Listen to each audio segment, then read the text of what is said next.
আজ বানাবো বড়ি আলু আর মাছের ঝোল, ট্যাংরা মাছের ঝোল। কি বন্ধুরা, দেখে কি মনে হচ্ছে শুধু বড়ি আলু না, এর মধ্যে দেব আমি বেগুন আর একটা ঝিঙে।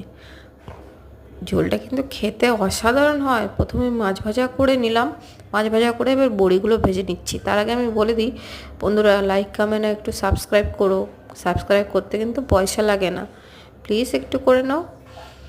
আর এবারে বেগুনগুলো এক এক করে ভেজে নিচ্ছি। আমার তো বড়ি ভাজা হয়ে গেছে, এবার আলুও ভাজা হয়ে গেছে। এবার ওই তেলের মধ্যে আমি কালো জিরেও দিয়ে দিলাম। কালো জিরে দিয়ে এবার আলুটা দিয়ে কষিয়ে নিয়ে ভালো করে ঝিঙেগুলো ওপর থেকে দিয়ে একটু লবণ দিয়ে দিয়েছি, দিয়ে ভেজে রাখা আলু বড়ি আর মাছটা দিয়ে ফুটতে দিয়ে দিয়েছি। যদি আমার ভিডিওটা ভালো লেগে থাকে প্লিজ লাইক কমেন্ট করো, তোমরা কেউ করো না। আর ওপর থেকে কাঁচা লঙ্কা দিয়ে দিলাম, এর একটু ধনেপাতা আর জিরে গুঁড়ো দিয়ে পরিবেশন করুন।